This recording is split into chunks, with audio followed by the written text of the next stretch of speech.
جی السلام علیکم ناظرین، میں ہوں آپ کی میزبان پاکیزہ خان، آپ سب کو خوش آمدید کہنا چاہوں گی آج کے اس پوڈ کاسٹ میں۔ ناظرین، جیسا آپ سب جانتے ہیں کہ ہم ہمیشہ بلوچستان کی بات کرتے ہیں، بلوچستان کے حالات کی بات کرتے ہیں، اور جیسا آپ سب جانتے ہیں کہ گزشتہ دنوں جو حالات ہوئے تھے بلوچستان کے، اس میں آپ لوگوں نے دیکھا کہ انڈیا کے جو پراکسیز تھے، جو ایجنٹس تھے جنہوں نے بلوچستان میں بدامنی وغیرہ پھیلائی اور کافی زیادہ بلاسٹ وغیرہ کیے، لوگوں کو نقصان پہنچایا، پاکستانیوں کو نقصان پہنچایا، تو اس کے لیے آگے کا ہمارا لائے عمل جو ہے وہ کیا ہونا چاہیے؟ آج کا ہمارا ٹاپک جو ہے وہ یہی ہے۔ ہم ڈفرینٹ جو بلوچستان کے جو ایشوز ہیں ان پہ بات بھی کریں گے، بلوچستان کا مطلب وے فارورڈ کیا ہوگا اس پہ بھی انشاءاللہ جو ہے ہم بات کریں گے، کیونکہ اگر ہم بلوچستان کی بات کرتے ہیں، بلوچستان میں حالیہ دہشت گردی کی بات کرتے ہیں، تو اس کے لیے کوئی نہ کوئی راستہ تو ہوگا نا۔ ایسا نہیں ہو سکتا کہ مطلب کوئی راستہ نہیں ہوگا یا کوئی راستہ نہیں نکل سکتا، ہر مسئلے کا حل ہوتا ہے۔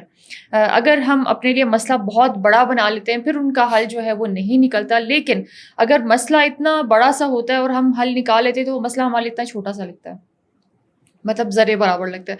تو ناظرین انشاءاللہ بات چیت کرتے چلیں گے۔ جیسا آپ سب جانتے ہیں کہ ہم ہمیشہ اپنے پوڈ کاسٹ میں بڑے معزز مہمانوں کو جو ہے وہ دعوت دیتے ہیں، ان کا پوائنٹ آف ویو جو ہے وہ آپ سب کے ساتھ شیئر کرتے ہیں، بلوچستان کے حالات پہ وہ بات کرتے ہیں، بلوچستان کا جو فیکٹ اینڈ فگرز ہیں ان پہ بات کرتے ہیں۔ تو آج بھی جناب میر فرید رحسانی صاحب جو ہیں ہمارے ساتھ تشریف فرما رہے ہیں، ان کی جانب بڑھتے ہیں کہ وہ کیا کہتے ہیں۔ السلام علیکم سر۔ وعلیکم السلام۔ Thank you so much for coming, آپ کا بہت بہت شکریہ کہ آپ آئے فرید صاحب، اور آپ نے اپنا قیمتی وقت دیا۔ سر کیا کہیں گے ریسنٹلی جو بلوچستان کے حالات بنے ہوئے ہیں، جو موجودہ حالات ہیں، جیسے بابا بنارس والے اٹھ کے جو ہے وہ کوئی ٹویٹ وغیرہ کر دیتے ہیں، پہلے سے پیشن گوئیاں جو ہیں وہ کر دیتے ہیں کہ بلوچستان کے حالات جو ہیں وہ خراب ہوں گے، اور اس کے بعد بلوچستان کے حالات جو ہیں وہ خراب ہو جاتے ہیں ان کے کہنے پہ، مطلب ان کی پروڈکشن پہ۔ اس پہ آپ کیا کہیں گے؟ دیکھیں، میں نے پہلے بھی آپ لوگوں کو کہا تھا کہ بابا بنارس اور بنارسی ٹھگ بلوچستان میں بیٹھے ہوئے ہیں، اور ان کا باپ بابا بنارس جو مودی کی شکل میں ہے وہ وہیں انڈیا میں بیٹھا ہوا ہے۔ دیکھو، بابا بنارس اور ان کا جو ٹولہ ہے، انہوں نے ابھی جو آپریشن بام کا اعلان کیا، اس میں انہوں نے کیا کیا؟ نہتے غریبوں کو، نہتے مزدوروں کو انہوں نے شہید کیا، 9 کے قریب پنجاب کے لوگوں کو انہوں نے شہید کیا۔ کیا یہی آپریشن تھا؟ آپ آتے، آپ نر کے بچے بنتے، آپ فورسز کے ساتھ لڑتے، آپ روڈوں پہ کھڑے ہو کے عام مسافروں کو چیک کرتے ہیں۔ یہ تو اتنا بڑا بلوچستان ہے، بلوچستان کے ایک پہاڑ کے ایریا میں تھوڑا سا اتر کے آپ 10 15 20 30 گاڑیوں کو چیک کر کے وہاں سے بیچارے مزدوروں کو اتار کر ان کو شہید کریں، اور اس کے بعد آپ کا باپ بابا بنارس وہاں سے جو ہے پہلے کہتا ہے کہ ہم یہ کرنے والے ہیں، تو بابا بنارس کو کہتا ہوں کہ انشاءاللہ آپ کے بنارسی ٹھگوں کو ہم وہیں پر بھیج دیں گے جہاں پانی بھی ان کو نہیں ملے گا۔ بالکل۔ فرید صاحب کیا کہیں گے؟ جیسے جو بہت دیکھیں، ہم اگر بلوچستان کی بات کرتے ہیں، بلوچستان میں رہتے ہوئے بہت سے ایسے جو محب وطن تھے، انہوں نے قربانیاں دی ہیں، ٹھیک ہے۔ میر سراج رحسانی صاحب جو تھے وہ ان میں سے ایک تھے، اور کل جو ہے وہ ان کی برسی بھی ہے، اس پہ آپ کیا کہیں گے؟ دیکھیں، شہید سراج تو ایک پرسنلٹی تھا، شہید سراج ایک نام تھا، اس نے اس وطن کے لیے اپنے بیٹے کو قربان کیا، بالکل، اس نے اپنی قربانی دی، اور اس کے بعد اس کے سینکڑوں ساتھیوں نے جام شہادت نوش کیا۔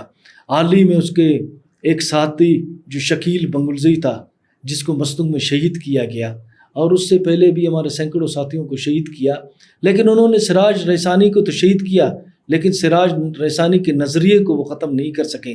آج اس کا نظریہ اس کے بیٹے جمال کی صورت میں موجود ہے، آج ان سینکڑوں گمنام سپاہیوں کی صورت میں موجود ہے جو آج بھی دشمن کو للکار رہے ہیں اور دشمن کے مقابلے کے لیے سینہ تان کے کھڑے ہوئے ہیں۔ بالکل ایسے ہی ہے۔ فرید صاحب، بلوچستان کی بات کرتے ہیں، بلوچستان میں ہم ہمیشہ سے امن کی بات کرتے ہیں، جیسے بھی آپ نے بات کی سی پیک کی سی پیک جو ہے وہ مطلب آنے والے وقتوں میں جو ہے پاکستان کے لیے ہم اس کو یہ کہہ سکتے ہیں کہ بہت بڑا مطلب گولڈ کا ہم کہہ سکتے ہیں کہ سونے کی چوڑیاں ہم جسے کہہ سکتے ہیں، وہ ایک قدر جو ہے وہ رکھتی ہے، بہت سے بلوچستان کے لوگوں کو اس سے فائدہ جو ہے وہ پہنچے گا۔ جو یہ دہشت گردی وغیرہ کرتے ہیں، یہ مطلب سی پیک کو کتنا نقصان پہنچا رہا ہے، اور اس سے ہمارے جو بلوچ عوام ہیں، جو بلوچستان کے لوگ، ان کو کتنا نقصان ہوگا؟ دیکھیں، بلوچستان کے لوگوں کو نقصان تو تھوڑا بہت ہو رہا ہے، لیکن اس نقصان کے لیے ہم تیار ہیں۔ اس کی وجہ یہ ہے کہ ایک بہت بڑی جنگ ہمیں لڑنی ہے، کیونکہ یہ ملک لا الہ الا اللہ محمد رسول اللہ کے نام پہ بنا تھا، یہ واحد ملک پاکستان ہے، اور آپ دیکھ رہے ہیں کہ دشمن لگا ہوا ہے بلوچستان کو توڑنے کے لیے کہ بلوچستان پاکستان سے علیحدہ ہو، لیکن بلوچ قوم نقصان اٹھانے کے باوجود بھی آج بھی پاکستان زندہ باد، اور پاکستان جن کی شہدا ہیں وہ پاکستانی پرچموں میں ان کو لپیٹ کر ان کو قبروں میں اتار رہے ہیں۔ اس کی ایک مثال میں آپ کو دوں کہ مستنگ میں ہمارے ایک جوان کو شہید کیا گیا۔ جب ہم وہاں پہ گئے تو سیکورٹی فورسز کے کچھ لوگ آئے تھے، تو اس کے بھائی نے اس کو کہا، اس کے بیٹے نے سیکورٹی فورسز کو ان جوانوں کو کہا یا اس کرنل کو کہا کہ میرا ایک ہی خواہش ہے کہ میرے بھائی کو سبز لالی پرچم میں جو ہے لحد میں اتارا جائے، اور وہ سبز لالی اس کی کفن کی جگہ پر سبز لالی پرچم۔ تو اس قوم کو شکست دینا بابا بنارس اور بنارسی ٹھگوں کا جو ہے ٹولہ کچھ نہیں کر سکے گا۔ یہ قوم قربانیاں دے گا اور آگے بھی قربانیاں دیتا جائے گا۔ انشاءاللہ ہم اس فیز سے نکلیں گے اور بلوچستان میں امن ہوگا۔ سیکورٹی فورسز کے تعاون سے بلوچستان میں امن ہوگا، بلوچ قوم کی وجہ سے بلوچستان میں امن ہوگا۔ دشمن جو بھی چاہے، دیکھیں ابھی آپ دیکھیں کہ حالیہ جو ایران پر اسرائیل نے اٹیک کیا، اس میں بھی سہولت کار کون تھے؟ یہ بابا بنارس اور بنارسی ٹھولا تھا۔ اور آپ نے دیکھا کہ ایران کو پہلے پتہ نہیں تھا کہ بابا بنارس کے جتنے بھی باپ تھے وہ ایران میں بیٹھے ہوئے تھے، اور انہوں نے ایران میں بیٹھ کر جتنا ایران کو نقصان دیا اتنا اسرائیل نے بھی نہیں دے سکا۔ اسی طرح ان بابا بنارس کے ساتھ بنارسی ٹھگ بھی وہاں پہ موجود تھے، اور انہوں نے بھی جتنا ہمیں نقصان دیا، پاکستان کو نقصان دیا بابا بنارس کے کہنے پر، اور ان کو بھی ان کے انجام تک انشاءاللہ تعالی جلد از جلد پہنچائیں گے، اور بابا بنارس پھر وہی خبریں بریک کرے گا جو ان کی موت کا سبب بنے گا۔ بالکل ایسا ہی ہے۔ فرید صاحب آپ کیا کہتے ہیں، جیسے بھی کچھ ٹائم پہلے جو ہے وہ مارنگ کی 3 MPA جو کیس تھا وہ ختم ہو کے اس کے بعد 10 روزہ جسمانی ریمانڈ پہ جو ہے اس کو واپس اریسٹ کر لیا گیا تھا۔ آپ کیا کہتے ہیں کہ مطلب جیسے ہی مارنگ دکھی ہے، تھوڑی سی اسکرین پہ آئی ہے، لوگ یہ خبر پھیلا رہے تھے کہ اس کی صحت پہ بڑا اثر پڑا ہے، اس کے ساتھ یہ ہو رہا ہے، اس کے ساتھ بڑا ظلم ہو رہا ہے۔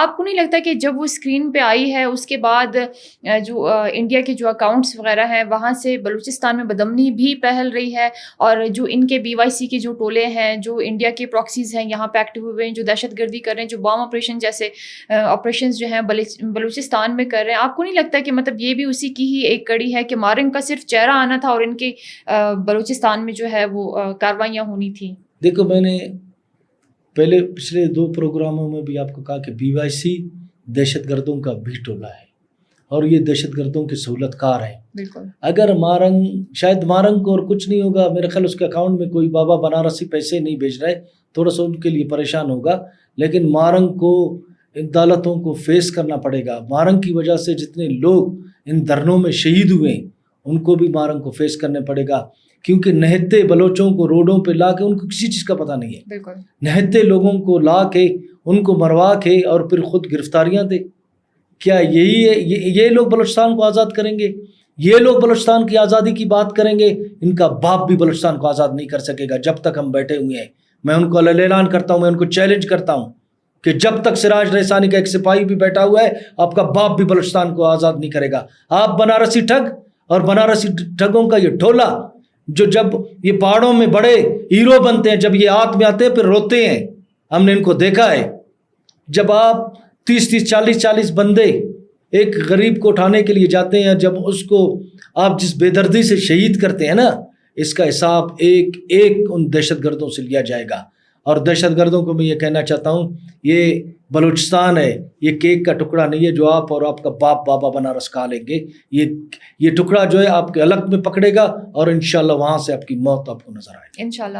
فرید صاحب کیا کہتے ہیں کہ بلوچستان میں آپریشن کی اب ضرورت ہے یا نہیں ہے؟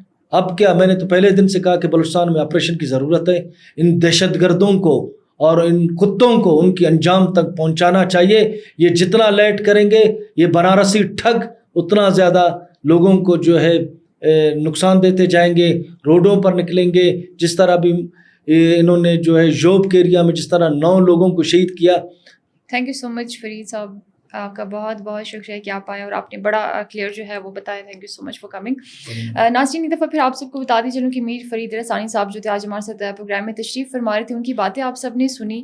دیکھیں بلوچستان میں ہمیشہ سے جو حالات بنتے آئے ہیں, مطلب چاہے وہ ہمارے ترقیاتی کاموں میں رکاوٹ بن رہے ہیں, چاہے وہ انفراسٹرکچر میں بن رہے ہیں, چاہے وہ ایجوکیشنل لیول پہ بن رہے ہیں, چاہے وہ ہیلتھ کے حساب سے بن رہے ہیں, تو ہمیشہ ہمیں جو ہے وہ ہم سب کو اس چیز پہ جو ہے وہ کام کرنا چاہیے. کیونکہ جب تک ہم چیزوں پہ کام نہیں کریں گے, ہم ان کا آؤٹ پٹ نہیں نکالیں گے, چیزیں خراب سے خراب ہی ہوں گی, ٹھیک نہیں ہوں گی.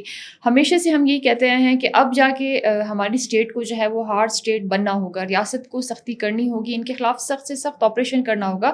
کیونکہ جو سوات میں آپریشن ہوا تھا اسی لیول کا مطلب بڑا آپریشن اگر بلوچستان میں بھی ہو جائے تو میرے خیال میں یہ جتنے بھی فتنہ ہندوستان کی جو دہشت گرد ہیں, جیسے ابھی فرید صاحب نے فرمایا کہ بنارسی ٹولہ جو ہے, یہ بابا بنارس والے جتنے بھی لوگ یہاں پہ ایکٹیو ہوئے ہیں, جو انڈیا کے لوگ ہیں جو یہاں پہ بدامنی وغیرہ پھیلا رہے ہیں, مارنگ کے ساتھ جتنے لوگ ہیں, تو ان کی نا مطلب وہ ان کو صفائی ہستی سے مٹا دینا چاہیے. کیونکہ ہمیشہ سے ہم یہی کہتے آئے ہیں اور ہمیشہ یہی کہیں گے کہ بلوچستان میں دہشت گردوں کی کوئی جگہ نہیں ہے. جو ملک کا غدار ہے وہ ملک سے باہر ہی رہے بہتر ہے. بلوچستان میں رہ کے پھر آپ نے کیا کرنا ہے, آپ نے صرف فنڈنگ لینی ہے, آپ نے بدامنی پھیلانی ہے, جائے آپ وہاں پہ کریں. بلوچستان میں کیوں کرے؟ بلوچستان صرف اس چیز کے لیے رہ گیا ہے کہ مطلب کوئی بھی تنظیم جو ہے وہ اٹھ کے بلاسٹ وغیرہ بھی کریں گے, وہ لوگوں کو ماریں گے, جو معصوم ہوں گے ان کو نشانہ بنائیں گے, بسوں کو نشانہ بنائیں گے, بچوں کو نشانہ بنائیں گے, بلاسٹ کریں گے, IDs لگائیں گے. صرف یہ رہ گیا ہے بلوچستان میں کرنے کے لیے. تو جہاں کے کہتے ہیں کتے ہیں وہ وہیں پہ رہے بہتر ہوگا. بلوچستان جیسے ہم پہلے کہتے ہیں کہ پاکستان کا مطلب ہے لا الہ الا اللہ, ٹھیک ہے, تو پاکستان کو ایسے ہی انشاءاللہ ہم رہنے دیں گے. پاکستان پہ انشاءاللہ کوئی آنچ نہیں آئے گی. یہ گنے چنے لوگ جو ہیں یہ کچھ دن کے ہی مہمان ہیں اور یہ بھی ختم ہو جائیں گے. تو ناظرین اپنا بہت زیادہ خیال رکھیے. انشاءاللہ نیکسٹ پروگرام میں آپ سب سے ملاقات ہوگی. جی اللہ حافظ.